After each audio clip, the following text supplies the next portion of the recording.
Hi నమస్తే welcome to Mara media. నేను మీ కేవీఆర్. ఆంధ్రప్రదేశ్లో ఎన్నికలు క్లైమాక్స్కి వస్తున్న కొద్దీ రాజకీయాలు చాలా రసవత్తరంగా మారుతున్నాయి. ముఖ్యంగా ల్యాండ్ టైటిల్ గ్యారంటీకి సంబంధించిన యాక్ట్ ఏదైతే ఉందో ఆ యాక్ట్ మీద ప్రతిపక్షాలు చేస్తున్న విమర్శలు, నారా చంద్రబాబుతో సహా జనసేన అధినేత పవన్ కళ్యాణ్ చేస్తున్న తీవ్రమైన విమర్శలపై ఎన్నికల సంఘం తీవ్రంగా ఆక్షేపించింది. దీని మీద సత్వరంగా యాక్షన్ తీసుకోవాలని చెప్పి ఆదేశాలు జారీ చేసింది. ఇది ఒక పెద్ద సంచలనంగా మారింది. ఒకసారి ఎన్నికల సంఘం ఏం సర్కులర్ జారీ చేసింది అనేది ఒకసారి చూసే ప్రయత్నం చేద్దాం.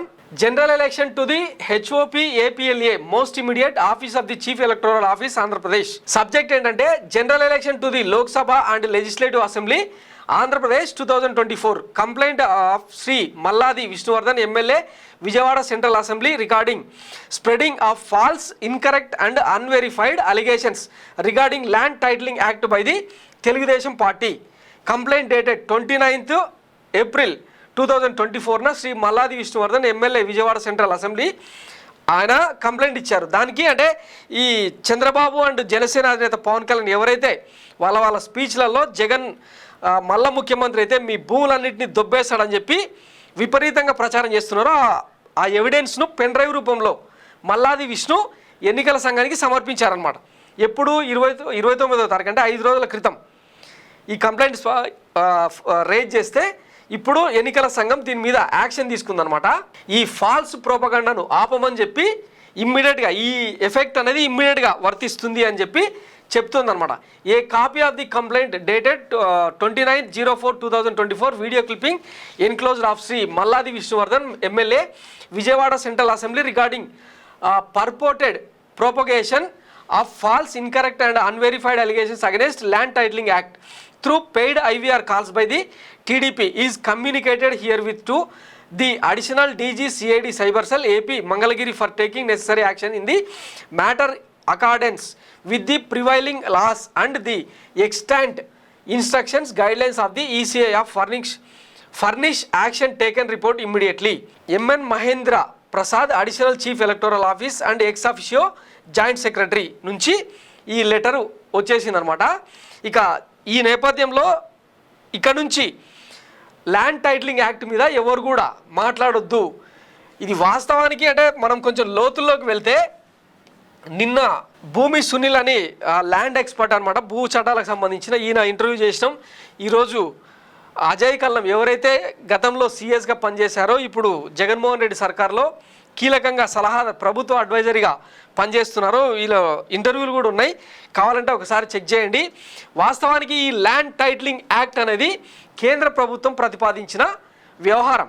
ఈ నిజాలన్నింటినీ పక్కన పెట్టి అంటే ఈ ల్యాండ్ టైటిలింగ్ యాక్ట్ను భారతదేశం ఎందుకు అడాప్ట్ చేసుకుంటుంది అన్న విషయాన్ని పక్కన పెట్టి దీనికి సంబంధించి భారతదేశంలో 30 రాష్ట్రాల్లో ఈ ల్యాండ్ టైటిలింగ్ యాక్ట్కి సంబంధించి కొంత కసరత్తు జరుగుతుంది. మహారాష్ట్ర, రాజస్థాన్ లాంటి రాష్ట్రాలు ఆల్మోస్ట్ సర్వే ఫినిష్ చేసి ల్యాండ్ టైటిలింగ్ యాక్ట్ను ఇంప్లిమెంట్ చేసే దశలో ఉన్నాయి. సేమ్ టైం 2019లో కొలువైన జగన్మోహన్ రెడ్డి సర్కారు పెద్ద ఎత్తున ఇంచుమించు 15,000 మంది ఎన్యూమరేటర్ను సెక్రటేరియట్స్ను అడాప్ట్ చేసుకొని రోవర్ల ద్వారా డ్రోన్ల ద్వారా గెట్టు కొలిచే ప్రయత్నం చేస్తుంది. ఇప్పటికే మొత్తం 17,000 గ్రామ పంచాయతీల్లో భాగంగా 6,000 గ్రామాల్లో సర్వేను పూర్తి చేసినాయి. ఎక్కడ కూడా చిన్న డిస్ప్యూట్స్ అనేవి రాలేదు.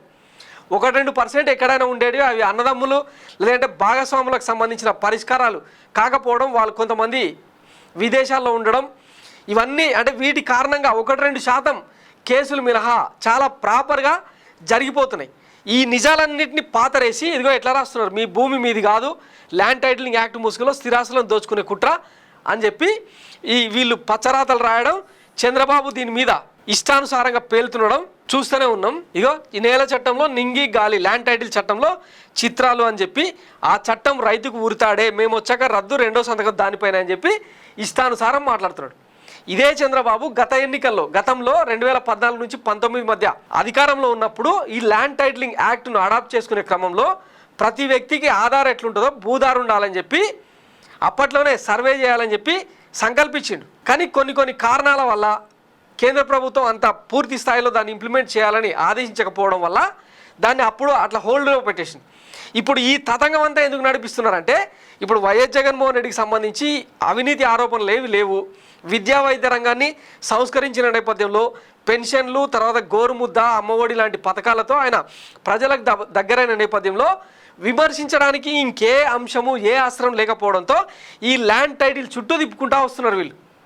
ఇది చివరి అస్త్రం అన్నమాట. రైతుల్లో గ్రామాల్లో గందరగోళం సృష్టిస్తే ఎంతో కొంత ఓట్లు పడే అవకాశం ఉందన్న నేపథ్యంలో ఎవడిచ్చిండో సలహా తెలియదు, కానీ దీన్ని పట్టుకొని వేలాడుతూ ఉన్నారు. దీనికి ఇప్పుడు ఎన్నికల సంఘం అక్షింతలు వేసినట్టు అయింది. ఈ సర్క్యులర్తోనన్నా ఇంకా వీళ్ళు నోళ్ళు మూస్తారా, లేదంటే ఈ విమర్శలను ఈ ప్రాపగాండాను ఫాల్స్ ప్రాపగాండాను ఇట్లనే చేసుకుంటూ పోతారు అన్నది వేచి చూద్దాం. అసలు ల్యాండ్ టైటిలింగ్ యాక్ట్ ఏంటి, దాని చరిత్ర ఏంటి, పుట్టుపూర్వోత్తరాలు, అసలు భారతదేశం ఎందుకు దాన్ని అడాప్ట్ చేసుకోవాలనుకుంటుంది, ల్యాండ్ టైటిలింగ్ యాక్ట్ కనుక ఒకసారి అమల్లోకి వస్తే ఎట్లాంటి పరిణామాలు ఉంటాయన్నది మరొక వీడియోలో డీటెయిల్గా ఎక్స్ప్లెయిన్ చేసే ప్రయత్నం చేస్తా. Thanks for watching Myra Media. నేను మీ కేవీఆర్. Thank you.